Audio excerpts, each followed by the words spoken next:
यार क्या है, चम्मच का वक्रीय पृष्ठ एक क्या है, पृष्ठ एक वक्रीय दर्पण की भांति वो भांति माना जाता है। अब वक्रीय मतलब क्या होता है, घुमा हुआ, क्या होता है, गोलाकार। ठीक है, वक्रीय मतलब गोलाकार। सबसे अधिक उपयोग में आने वाला सामान्यतः वक्रीय दर्पण का प्रारूप गोलीय दर्पण है। इस प्रकार के दर्पणों के परावर्तन पृष्ठ किसी गोले के पृष्ठ का एक भाग माना जाता है। ऐसे दर्पण जिनका परावर्तन पृष्ठ गोलीय या गोलीय दर्पण कहलाते हैं। यानी कि जो गोलीय होंगे, घूमे हुए होंगे, गोल होंगे, उन्हें बोलते हैं गोलीय दर्पण। हम गोलीय दर्पण के बारे में कुछ विस्तार से अध्ययन करेंगे। गोलीय दर्पण है क्या? गोलीय दर्पण का परावर्तन पृष्ठ अंदर की ओर या बाहर की ओर वक्रीय हो सकता है। वक्रीय मतलब गोलाकार हो सकता है। गोलीय दर्पण जिसका परावर्तन पृष्ठ, परावर्तक पृष्ठ मतलब ऐसा पृष्ठ जिससे ना सूर्य की किरण टकरा कर जाएगी किसके पास, किसी इंसान के पास, जिसे बोलते हैं यहाँ पे वस्तु। क्या बोलते हैं? वस्तु। और उसकी आंखों पे क्या बनाएगी? प्रतिबिंब बनाएगी। क्या बनाएगी? प्रतिबिंब। प्रतिबिंब मतलब चित्र बनाएगी। पृष्ठ अंदर की ओर अर्थात गोले के केंद्र की ओर होते हैं, वह अवतल दर्पण होता है। क्या होता है? अब गोलीय, देखो पहले तो हमें ये पता होना चाहिए कि गोलीय दर्पण क्या है। गोलीय क्या है हमारा? गोलीय दर्पण के दो प्रकार होते हैं। पहला क्या है हमारा? अवतल दर्पण, जिसमें क्या होगा, अंदर की तरफ होगा तो क्या होगा हमारा, दो प्रकार के हैं गोलीय दर्पण। कहते हैं दो प्रकार के। केंद्र अंदर की तरफ होगा तो अवतल दर्पण होगा, केंद्र बाहर की तरफ होगा तो उत्तल दर्पण होगा। इस लाइन को टिक करना बहुत इंपॉर्टेंट है। ठीक है, इन दर्पणों का आरेखीय निरूपण चित्र 9.1 में किया गया है। इन चित्रों में नोट कीजिए कि दर्पण का पृष्ठ भाग छायांकित है। पृष्ठ भाग मतलब आगे का भाग। अब आप समझ सकते हैं कि चम्मच का अंदर की ओर वक्रीय पृष्ठ लगभग अवतल दर्पण जैसा है तथा चम्मच का बाहर की ओर उभरा हुआ पृष्ठ लगभग उत्तल दर्पण जैसे। कुछ नहीं, देखो आराम से समझना। घर में चम्मच है स्टील की, जो बाहर वाला दिख रहा है वो क्या है, उत्तल है। जो अंदर वाला दिख रहा है वो क्या है, अवतल है। ठीक है, समझ आ गया? अब आप समझ सकते हैं कि चम्मच का अंदर की ओर के वक्रित पृष्ठ लगभग अवतल दर्पण तथा चम्मच का बाहर की ओर उभरा हुआ पृष्ठ लगभग उत्तल दर्पण जैसा है। गोलीय दर्पण के बारे में और अधिक ज्ञान प्राप्त करने से पहले आइए हम कुछ शब्द अथवा पदों को जाने तथा उनका अर्थ समझिए। गोलीय दर्पण के बारे में चर्चा करते समय सामान्यतः प्रयोग में आते हैं। गोलीय दर्पण के परावर्तक पृष्ठ के केंद्र को ध्रुव तथा क्या कहते हैं, ध्रुव कहते हैं। क्या कहेंगे? हाँ नहीं, आराम से देखो। गोलीय दर्पण के परावर्तक पृष्ठ के केंद्र को दर्पण का ध्रुव कहते हैं। केंद्र को ही ध्रुव कहते हैं। Mid point. ठीक है, यह दर्पण के कुछ दर्पण के पृष्ठ पर स्थित होता है। कहाँ होता है? उसके पृष्ठ पर। ध्रुव को प्राय P से निरूपित किया जाता है। किससे? पोल से। POLE, पोल। ठीक है, गोलीय दर्पण का परावर्तक पृष्ठ एक गोले का भाग होता है। इससे गोले का केंद्र यानी कि गोलीय दर्पण वक्रता केंद्र कहा जाता है। अब वक्रता केंद्र किसे कहते हैं? देखो, गोलीय दर्पण का परावर्तक पृष्ठ क्या है? गोले का भाग है। इस गोले का जो केंद्र है, केंद्र गोलीय दर्पण का वक्रता केंद्र। ठीक है, जो केंद्र है उसी को क्या बोलेंगे? वक्रता केंद्र बोलेंगे। ये हाँ, सेंटर। इसे अक्षर P से निरूपित करेंगे। कृपया ध्यान दें कि वक्रता केंद्र दर्पण का भाग नहीं है। किसका भाग नहीं है? दर्पण का भाग नहीं है। यह परावर्तक पृष्ठ के बाहर स्थित है। अवतल दर्पण का वक्रता केंद्र परावर्तक पृष्ठ के सामने स्थित होता है। कहाँ होता है? सामने होता है। कहाँ होगा? वक्रता पृष्ठ कहाँ होगा? सामने। और जबकि उत्तल दर्पण में कहाँ होगा? बाहर। यद्यपि उत्तल दर्पण में यह दर्पण के पृष्ठ के पीछे, अच्छा पीछे होता है। कहाँ होगा? पीछे। ठीक है, हाँ ये वाली लाइन में टिक करना, क्योंकि वक्रता केंद्र कहाँ है? पीछे है एक में और एक में आगे है। अवतल में आगे होगा और उसमें कहाँ होगा? पीछे होगा। यह तत्व आप चित्र 9.2 9.2 में नोट कर सकते हैं। गोलीय दर्पण का परावर्तक पृष्ठ जिस गोले का भाग है उसकी त्रिज्या दर्पण की वक्रता त्रिज्या कहलाती है। वक्रता त्रिज्या समझ आ गया? गोलीय दर्पण क्या है? वो परावर्तक पृष्ठ जिस गोले का भाग है, गोलीय दर्पण है, उसका एक पृष्ठ है और उसमें उसे गोला बोलते हैं। उसकी जो त्रिज्या होगी उसी हम वक्रता त्रिज्या कहेंगे। ठीक है, इसे अक्षर R से निरूपित करते हैं क्योंकि यह रेडियस होता है। क्या है? रेडियस। ध्यान दीजिए कि PC क्या है? पोल और सेंटर दूरी वक्रता त्रिज्या के बराबर होती है। क्या होती है, दोनों की दूरी समान होती है। गोलीय दर्पण के ध्रुव तथा वक्रता त्रिज्या से गुजरने वाली एक सीधी रेखा की कल्पना कीजिए। इसी रेखा का दर्पण का मुख्य अक्ष कहते हैं। क्या कहते हैं, मुख्य अक्ष या मुख्य बिंदु भी कहते हैं इसे। याद कीजिए कि मुख्य अक्ष दर्पण के ध्रुव पर लंबवित होता है। लंबवित मतलब खड़ा होना, क्या होना, खड़ा होना। आइए दर्पण से संबंधित एक महत्वपूर्ण शब्द एवं क्रियाकलाप समझे। सर्वप्रथम कागज शुगलनता प्रारंभ करता है, धुएं उड़ने लगता है, अंततः यह आग भी पकड़ सकता है। क्यों जलता है? सूर्य से आने वाला प्रकाश दर्पण द्वारा एक तीक्ष्ण चमकदार बिंदु के रूप में अभिकेंद्रित मतलब इकट्ठा करना। वास्तव में कागज की शीट पर प्रकाश का यह बिंदु सूर्य का प्रतिबिंब या बिंदु अपतल दर्पण का फोकस या सूर्य के प्रकाश के संकेंद्रण से उत्पन्न ऊर्जा के कारण कागज जलता है। दर्पण की स्थिति से इस प्रतिबिंब की दूरी दर्पण की फोकस दूरी सन्निकट माना जाता है। क्या जाता है? सन्निकट माना जाता है। आइए इस प्रक्षेपण को एक किरण आरेख से समझने का प्रयास करते हैं। किससे समझेंगे? आरेख से समझने का प्रयास करेंगे।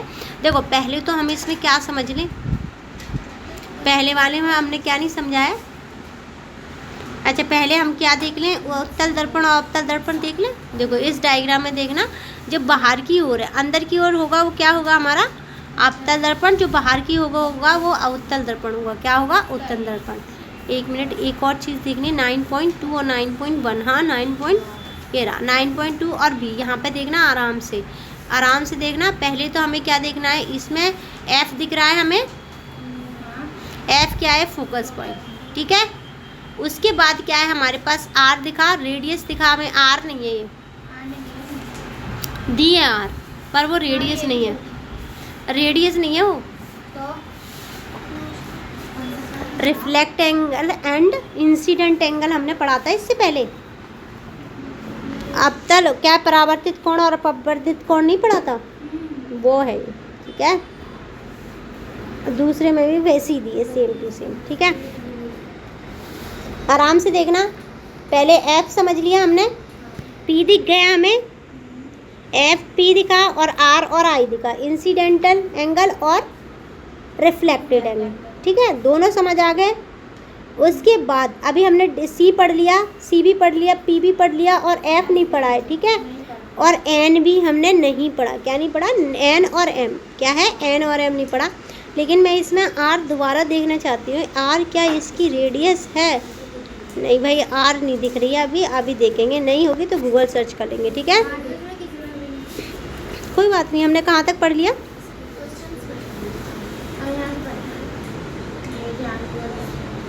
अच्छा यहाँ से आइए इस परीक्षण को एक किरण आरेख से समझने का प्रयास करते हैं। कुछ ध्यानपूर्वक देखिए। अवतल दर्पण पर मुख्य अक्ष के समांतर कुछ किरण आपतित होती हैं। आपतित मतलब आती हुई प्रतीत होती हैं। परावर्तित किरण का परीक्षण कीजिए। वे सभी दर्पण की मुख्य अक्ष के एक बिंदु पर मिल रही प्रतिच्छेदी हैं। यह बिंदु अवतल दर्पण का मुख्य फोकस है। क्या है? मुख्य फोकस कहलाता है। यह बिंदु अवतल दर्पण का मुख्य फोकस कहलाता है, जिसे हम क्या कहते हैं? F कहते हैं। क्या कहते हैं? F। इस प्रकार चित्र को ध्यानपूर्वक देखिए। उत्तल दर्पण द्वारा मुख्य अक्ष के समांतर किरण जिस प्रकार परिवर्तित होती है, आराम से देखना। पहले वाला हमारा क्या है? अवतल दर्पण। ठीक है, दूसरा वाला क्या है? उत्तल दर्पण। डिफरेंस क्या है दोनों में?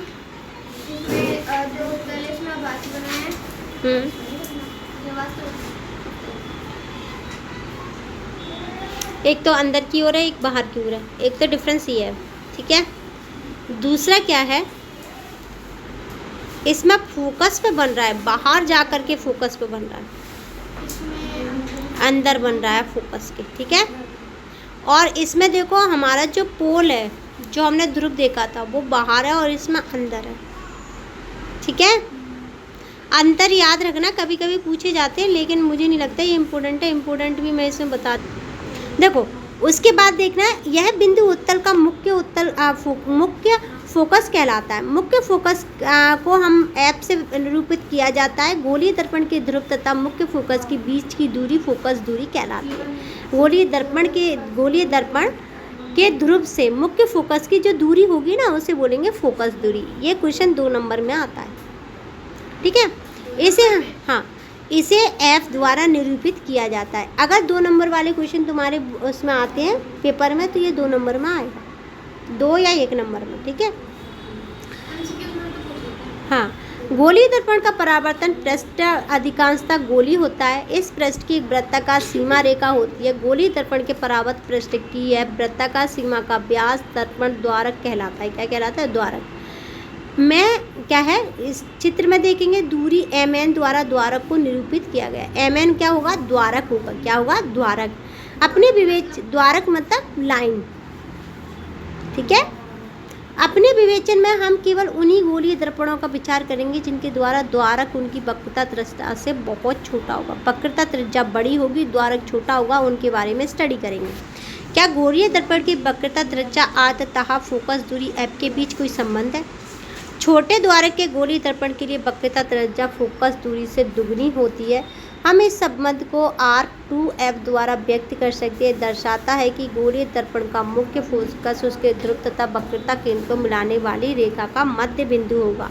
क्या होगा? बीच वाला बिंदु होगा। गोलीय दर्पण द्वारा प्रतिबिंब बनना। आप समतल दर्पणों द्वारा प्रतिबिंब बनने के बारे में अध्ययन कर चुके हैं।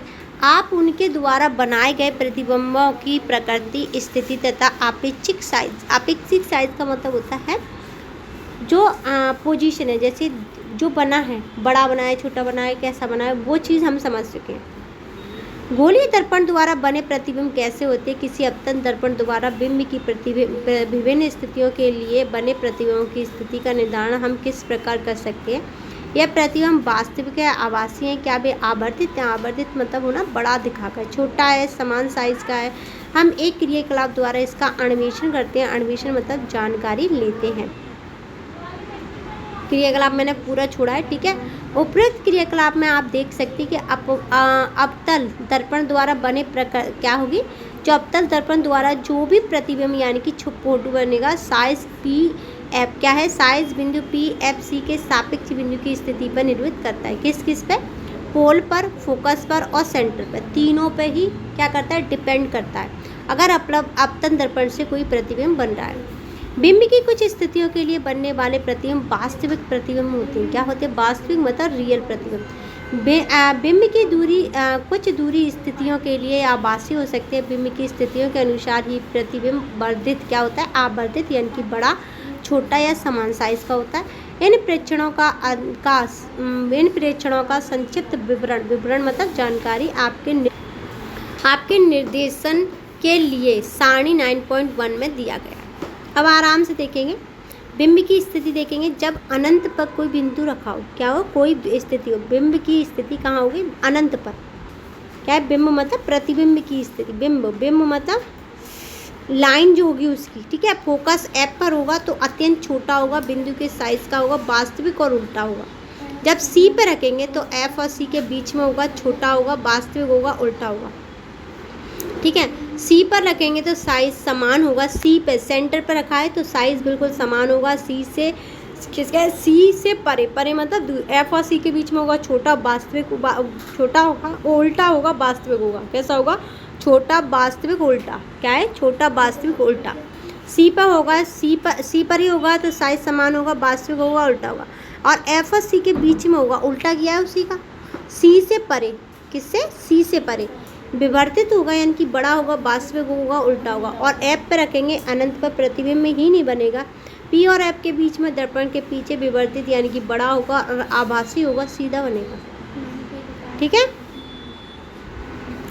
किरण आरेख का उपयोग करके गोलीय दर्पण द्वारा बने प्रतिबिंबों का निरूपण। गोलीय दर्पण द्वारा प्रतिबिंबों के बनने का अध्ययन हम किस किरण आरेख खींचकर भी कर सकते हैं। गोलीय दर्पण के सामने रखे एक सीमित साइज के विस्तारित बिंब पर विचार कीजिए। इस बिंब का प्रत्येक छोटा भाग एक बिंदु बिंब की भांति कार्य करता है। इन बिंदुओं में प्रत्येक से अनंत किरणें उत्पन्न होती हैं, बहुत सारी किरणें निकलती है।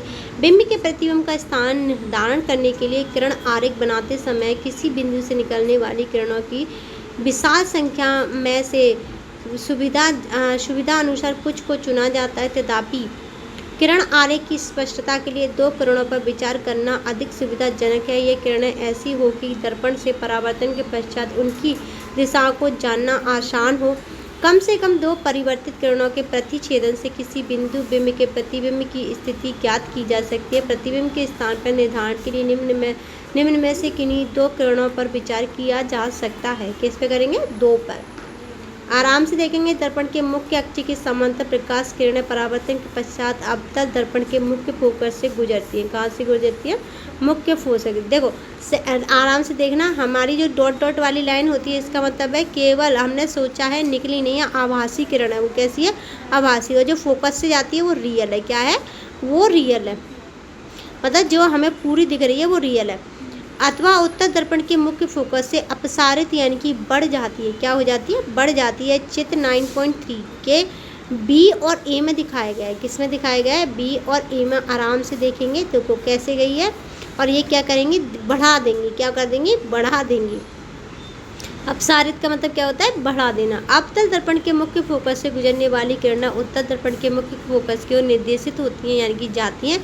पश्चात मुख्य के समांतर से मुख्य अक्ष के समांतर से निकलती है। जैसे 9.4 का ए और बी दोनों में ही देखेंगे हम।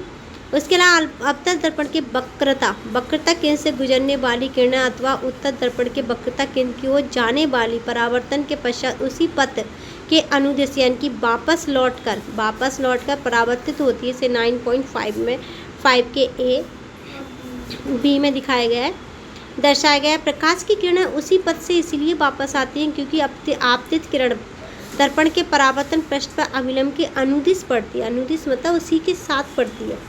अब देखेंगे एक और। अवतल दर्पण चित्र 9.6 अथवा उत्तर दर्पण 9.6 बिंदु पी दर्पण की ध्रुव मुख्य अक्ष से तिर्यक दिशा में आपतित किरण है।